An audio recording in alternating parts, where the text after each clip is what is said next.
Okay, hello to everybody, and thank you for being here. Today I'm going to talk to you about unconvex problems.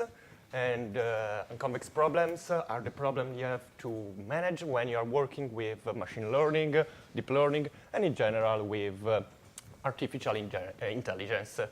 More in details, I will talk to you about the nesting problems, which is a kind of unconvex problem.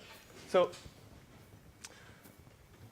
let's see what are the contents of my slides. First of all, I will tell you what is an optimization problem, how it is defined from a mathematical point of view. Then I will treat two kinds of optimization problem, convex problems and unconvex problems. I will explain you the difference between these two kinds of problems, and I can tell you now that convex problems are easier to solve respect to unconvex problems. Then, well, I will go deeper into the nesting problem, how it is defined, and how I solved it using unconvex optimization. And finally, I will tell you about how to introduce machine learning into the solution of the nesting problem in order to achieve higher results in terms of performance and the computational time. So let's start by defining an optimization problem. What is an optimization problem? Well, basically, it consists in minimizing a function or maximizing a function. So if I have a function, f of x, I want to find the value of x that minimizes this function. And it looks like very simple. So let's start with a practical example and consider a ship which is sailing. And we know that the fuel cost of this ship is proportional to the square of its speed. Moreover, we have some fixed costs, which are equal to p euros each hour. And what I want to find is the optimal speed of the ship in order to minimize the cost, not per hour, but per kilometer. So let's define this problem from a mathematical point of view. And let's define the variables of this problem. We have k, which is a proportionality constant that links the cost per hour to the square of the speed. And then there is p, the fixed cost per hour. So if I want to describe the total cost per hour, I can define this function, p plus k times the square of the speed. And if I want to find the total cost per kilometer, I have to simply divide by the velocity. And this is the expression that I want to minimize. This is the function that I want to minimize. And if someone of you know some minimization, knows something about minimization, he probably will know that in order to find the minimum of a function, I have to calculate the first derivative and set it equal to 0. So let's calculate the first derivative. Well, before, let's take a look to the function, which has this shape. I represented this function using some custom values of the two variables, k and p. That depends on the problem you are working on. And let's calculate the first derivative, which has this expression. And by setting it equal to 0, and by solving the equation, I'm able to find the optimal speed of the ship, which has this expression, the square root of p on k.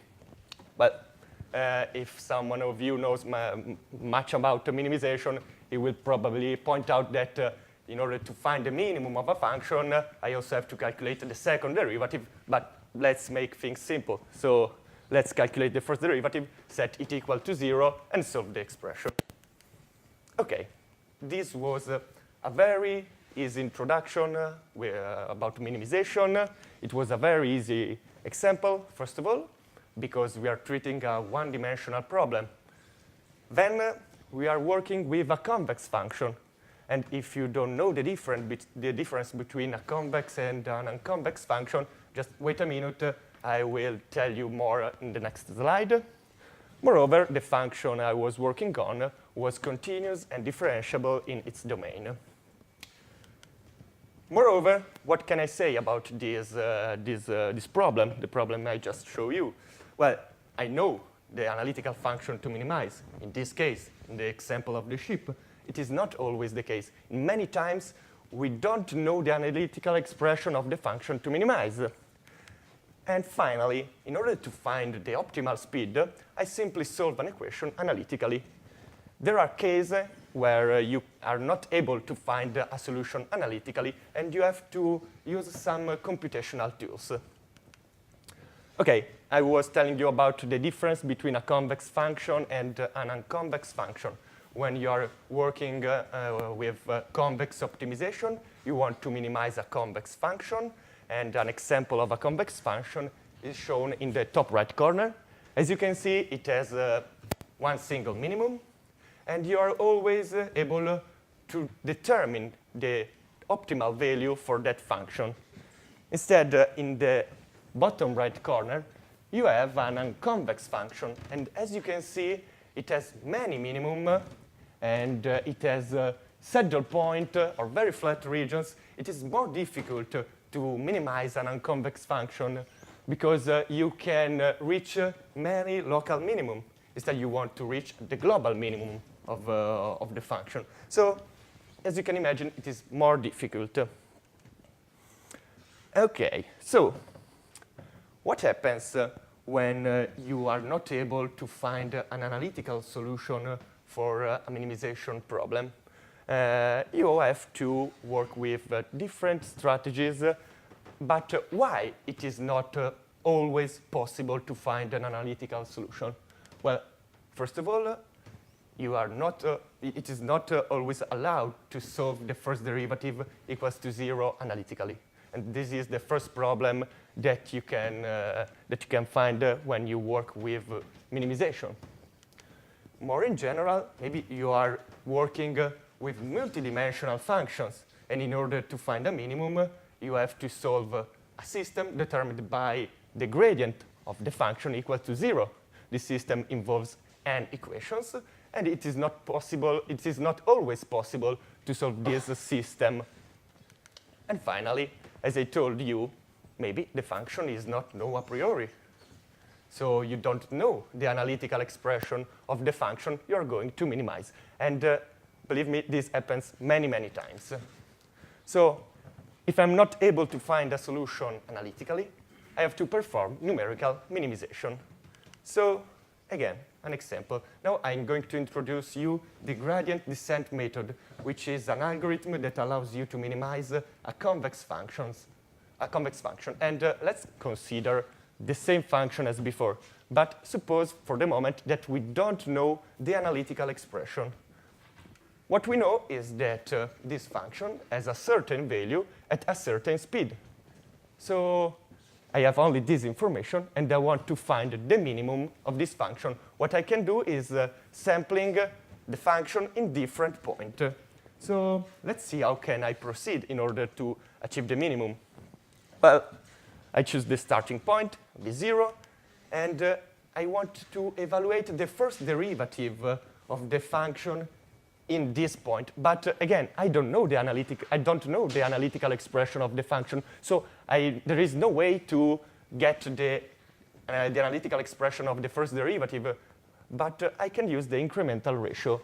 As I show you here, the incremental ratio is an approximation of the first derivative in a certain point.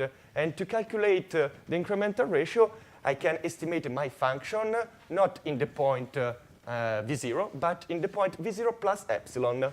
When I subtract the value of the function at v0 and divide by epsilon. If I choose an epsilon as small as possible, the incremental ratio gives a good approximation of the first derivative. Once I calculate the first derivative in this way, and since I want to minimize my function, I have to move counter gradient.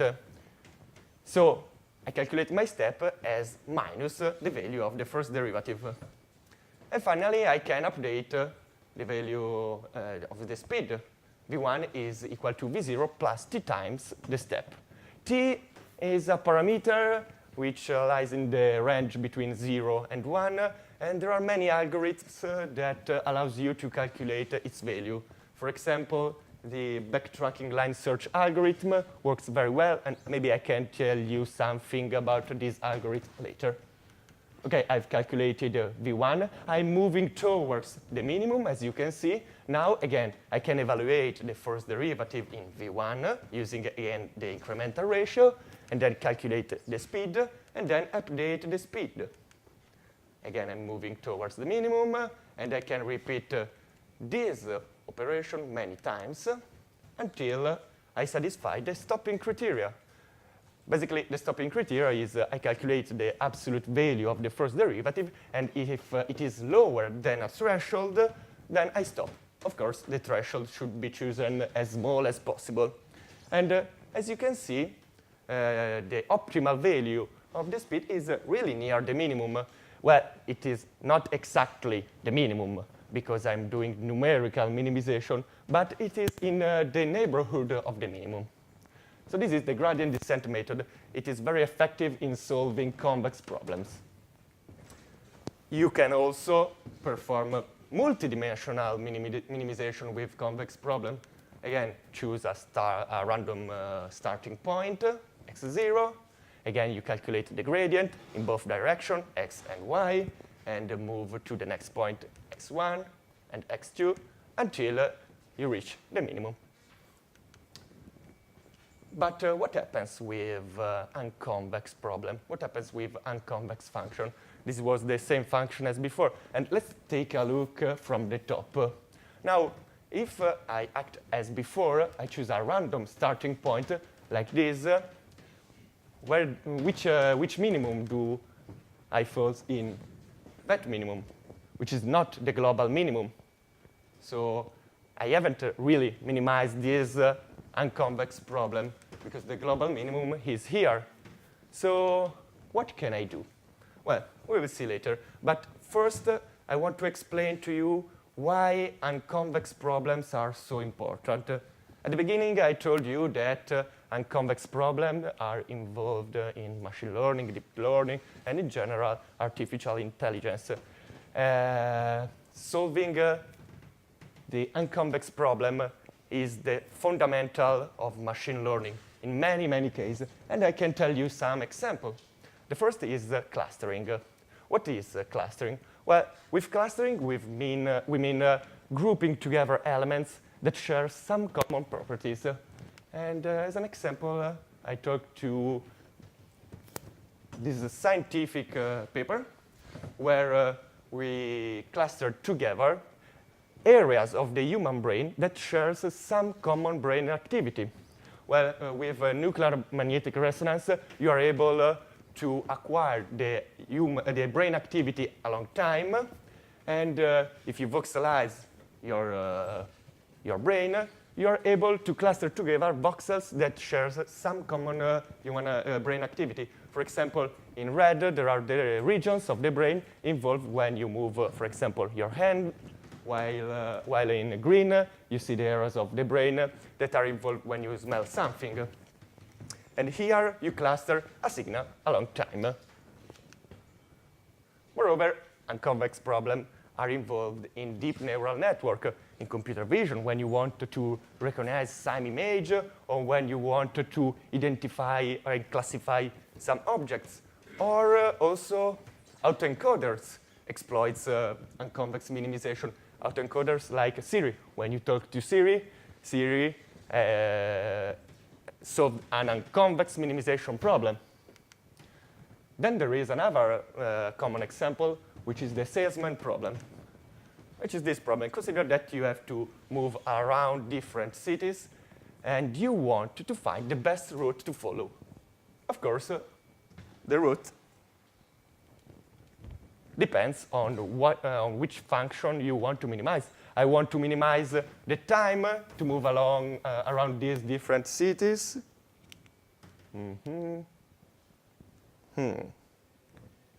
Okay.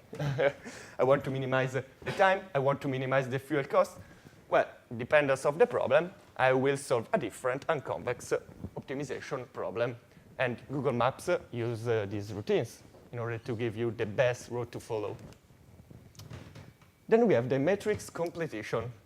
which is an unconvex problem related to the Netflix problem. Netflix, the famous Netflix TV streaming, stated a price of $1 million to who was able to solve this kind of unconvex optimization problem. Basically, this problem consists in this.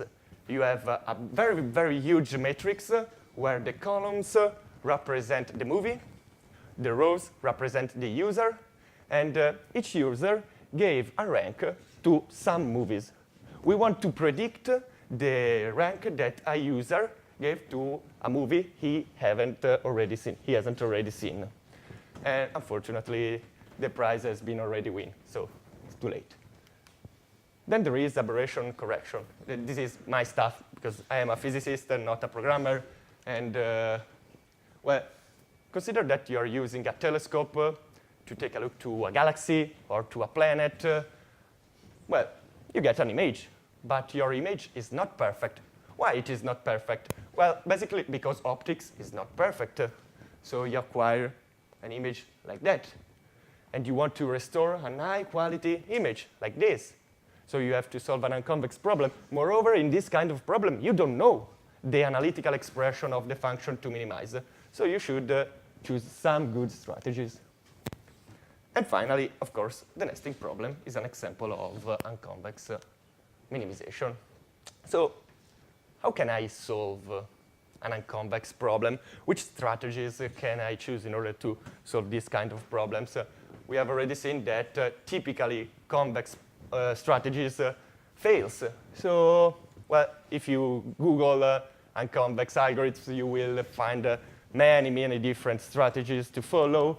I can tell you about stochastic gradient descent, which looks like very similar to the gradient descent algorithm I explained to you before, but it allows to find a solution also for unconvex problem, even if it is not guaranteed that you reach the global minimum.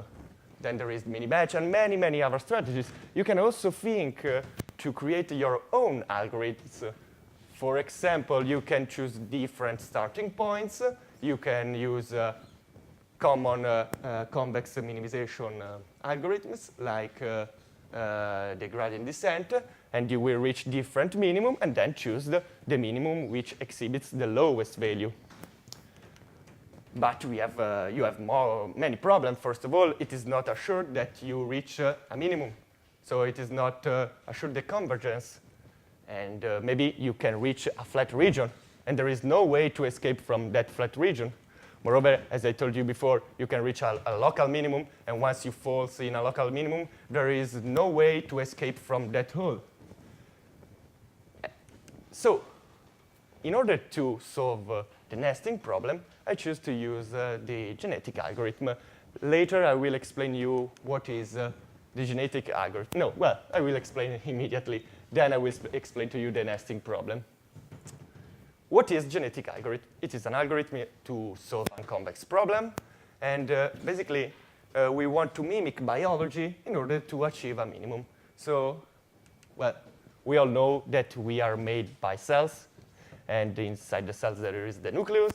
Inside the nucleus, there are the chromosomes. Chromosomes are made by a long sequence of DNA. And there are subsequences in this DNA that encode different genes. Each genes correspond to a different phenotype, for example, the color of our eyes. And what happens when two individuals reproduce? Well, their genetical information mix up together, and they generate a new child with a slightly different genetical information. And as Darwin said, maybe, if the new individual is lucky, he will be stronger in the world. He will have more chance to transmit its genetical information to its child. So let's take a practical example, and let's consider a bidimensional function, f of xy. As you can imagine, now x and y will be our two genes. And the value of f represents the chance to survive to the next generation. If f has a small value, the individual will have a higher possibility to transmit its genetical information to the successive population. Otherwise, probably the genetical information of that individual will stop.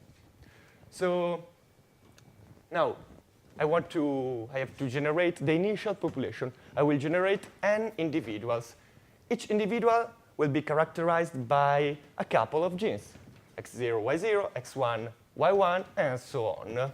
Of course, each individual will be related to a different value of the function. Once I've generated the initial population, I have to generate the new population from the previous. And this is a three-step process: selection, crossover, and mutation. Selection, I have to select the parents. Crossover, mixing up together the genetical information. And then there is mutation, because in nature, mutation occurs. Once I have generated the child, I can calculate the value of the function for each child. And if I find a child which exhibits a value of the function below the lower minimum already found, then I will update the value of the best minimum.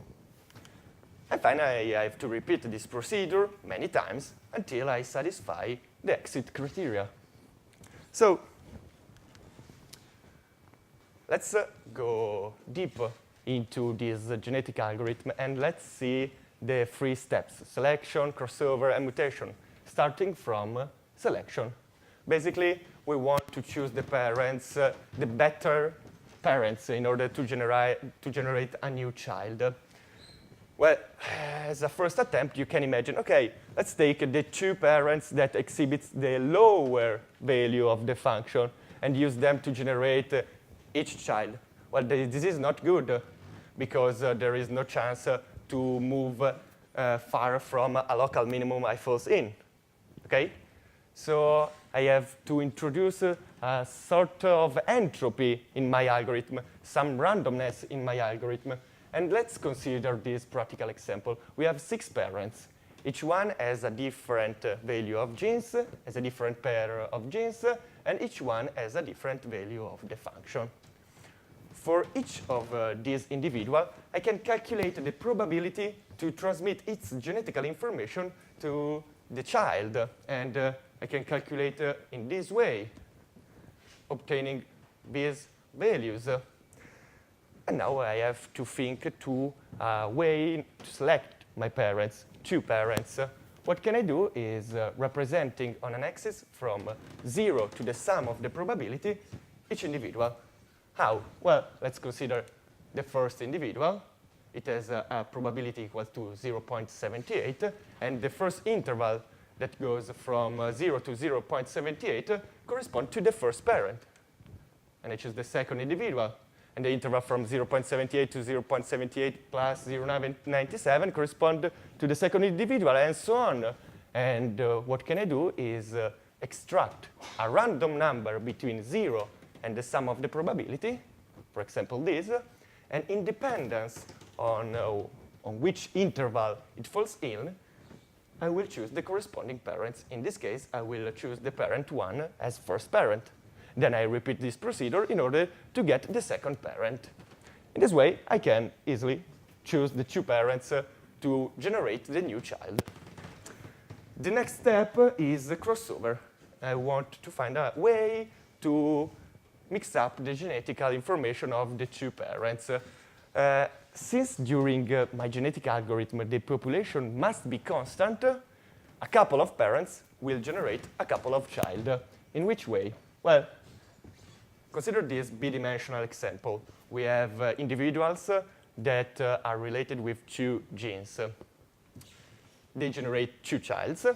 The first gene of the first child corresponds to the first gene of the first parent, while the second gene of the first child corresponds to the second gene of the second parent, and the opposite for child 2. This way, I can mix the genetical information, and if I am lucky, I will find a new individual that exhibits a lower value of the corresponding function.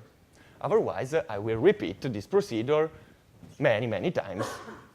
But what happens when I have individuals characterized by more than 2 genes, well, I can choose a random crossover point, and then, as I did before, mix the genetical information of the parents in order to generate the new child.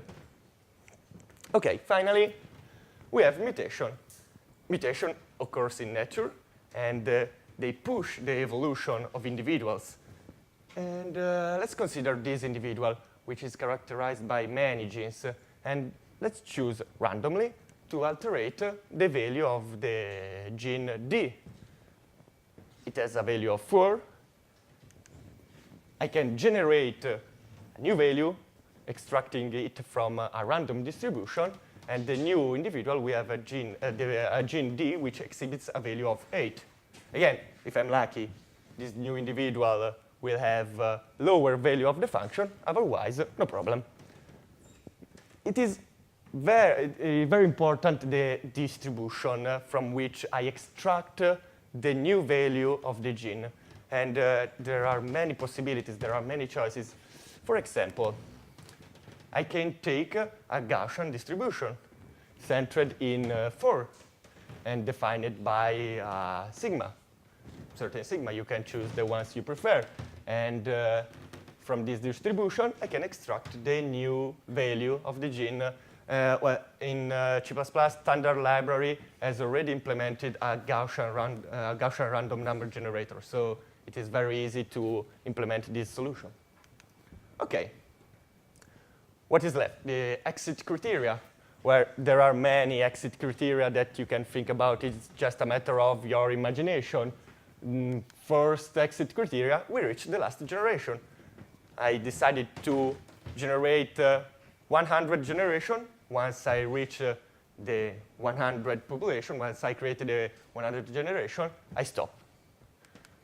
Then I can also say, OK, if I have no more improvement in the minimum function, in the minimum value of the function for, let's say, 20 generation, stop, because I don't want to waste my time.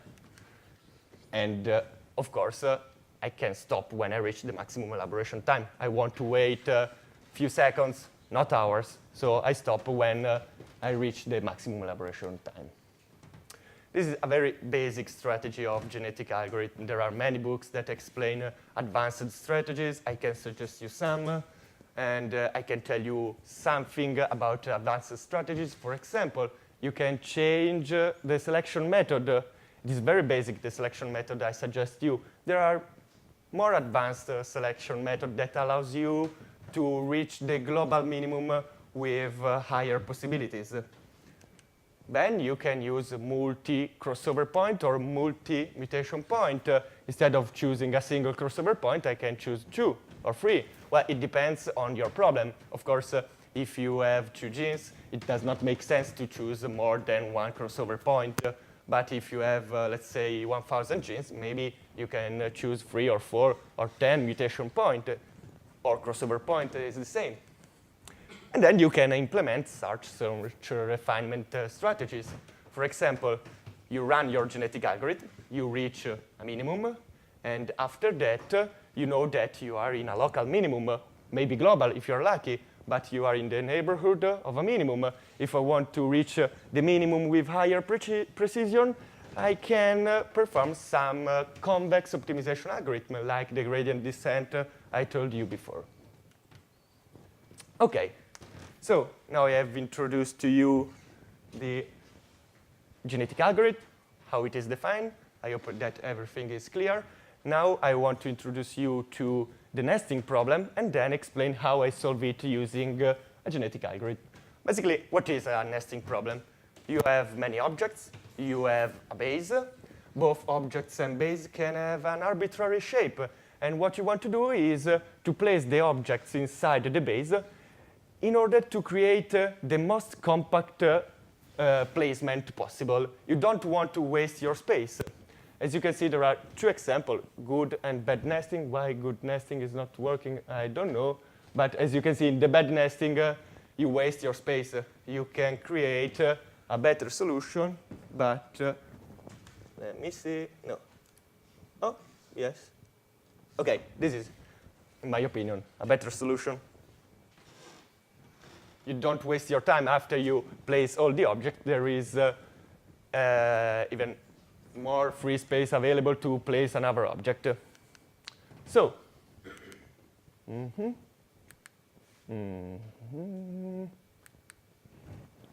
something don't work. OK. I don't want to solve this nesting problem in an empirical way. I want to solve it as an optimization problem. So what I want to do is to find a mathematical function that describes this problem. And to do so, let's define the variables of my problem. I have a base, the circle. I have some objects already nested, and I will call them bulk. And are them. And then I have a new object to place in this base. I don't want that this object overlap our bulk, and I don't want that this object falls off the base. So, and again, consider that I temporarily placed the new object, the object to nest, in a certain position described by x0, y0, and theta. x0, y0 represent the coordinate of the center of the object, and theta represent the orientation of the object. You can imagine that x0, y0, and theta will be the gene in our genetical algorithm. And the first thing to do is to determine the global bounding box that contains both the bulks and the object. OK, let's go on.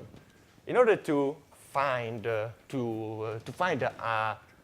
expression that describes that I can minimize in order to solve the nesting problem, I have to calculate some new quantities. We have the same problem as before. I have to calculate the area of the bounding box.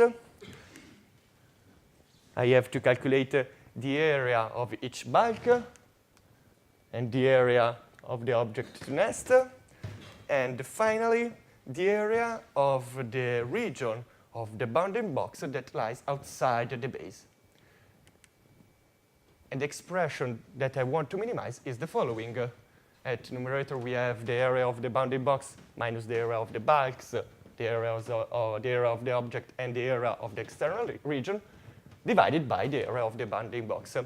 This is a normalized function. Since its values falls in the range between 0 and 1, it is a good choice to work with a normalized function. And I want to find the value of x0, y0, and theta, which minimize this function m, this metric. And I will exploit the genetic algorithm. So first of all, I will generate the initial population. I will choose the size of my population, not too small, never too big. And I will generate all the individuals described by the genes x0, y0, and theta. And I must pay attention because I have to discard the individual that place the object outside the base, even partially. And I have to discard the individual that led to an intersection between the object and the bulk. Then I calculate the value of the metric for each of these individuals. And if an individual exhibits a value of the metric below the best minimum, I will, first of all, update the value of the best minimum, and then I will save the coordinate and the orientation of this object in order to recover them when the algorithm ends. Then I will generate the next population, as I showed you before, 3-step, selection, crossover, and mutation. And I will repeat this procedure many times until I satisfy the exit criteria. And finally, I will place the object in correspondence of the coordinates that I stored before and with the orientation I stored before. Since I want to nest more than one object, I can repeat this procedure. I can nest a single object. Once I've nested it, I can update the base, and the object already nested became a bulk, a new bulk. And then I will repeat this procedure many times until I place all the objects in my data set. Of course, there are many improvements that you can perform. I will not tell you all my secrets, but you can combine a different function to minimize. Let's take an example. I want to place many objects inside my base, but I prefer to place my object near the border. So I can think to a metric that improves the placement of a single object near the border of the base. And my final metric to minimize will be a weighted sum of different submetrics. And of course, if the submetric M0, which could be the ones I showed you before, and M1, which is the ones that place the object near the border, are minimized, and if the sum of the coefficient lambda is equal to 1, then again I will have a metric function which is normalized between 0 and 1. And I can also think to implement a certain of object recognition in order to improve the performance of the nesting algorithm, both in terms of accuracy in the placement of the object and in terms of computational time. How? Well, let us consider that we have two objects like this, with their shape. Do you think that it is better to place the first object, update the base, and then place the second object?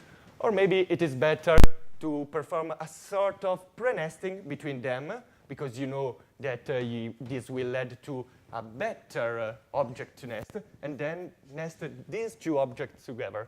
I think that the second way is better.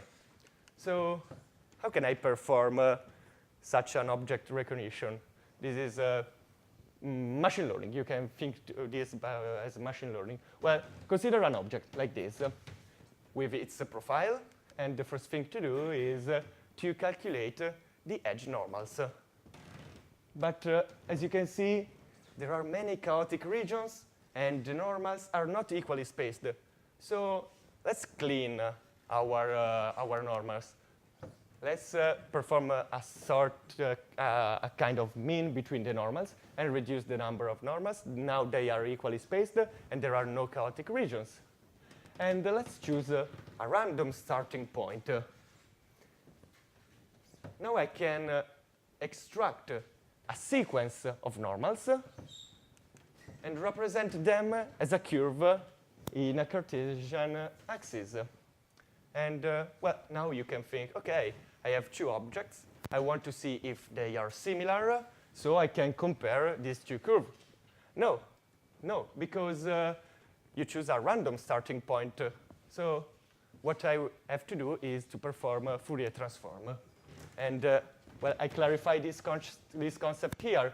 You have two profiles which are extracted from two similar objects, but the starting points are different. The two curves are completely different. Their difference is high. But if I perform discrete Fourier transform, I get these two spectra, and as you can see, they are much more similar. And I can think to use the difference between these two spectra to perform some clustering algorithm, where the distance between these objects is defined in terms of the difference between the two spectra. So let's see a practical example. I want to nest all these objects. I have performed a clustering algorithm previously, and I defined many categories of objects. So I can recognize the category of each object in my data set. For example, in yellow, we have circular small object. In red, we have a circular mid object, and so on. In blue, C-shaped object. So I can recognize the different kind of object in my data set, and then I can perform pre-nesting. I know that if I have two C-shaped objects, I can nest them in this way. Or if I have a C-shaped object, one small and one big circular object, I can nest them in this way, and so on. So what I can do is exploit this strategy to perform pre-nesting, and then nest not each object once by once, but first I nest this group, then this group, and then if I have something left, and if I have other space available, I can nest the other object, and so on and so on. And that's the end of my story. So thank you for your attention. And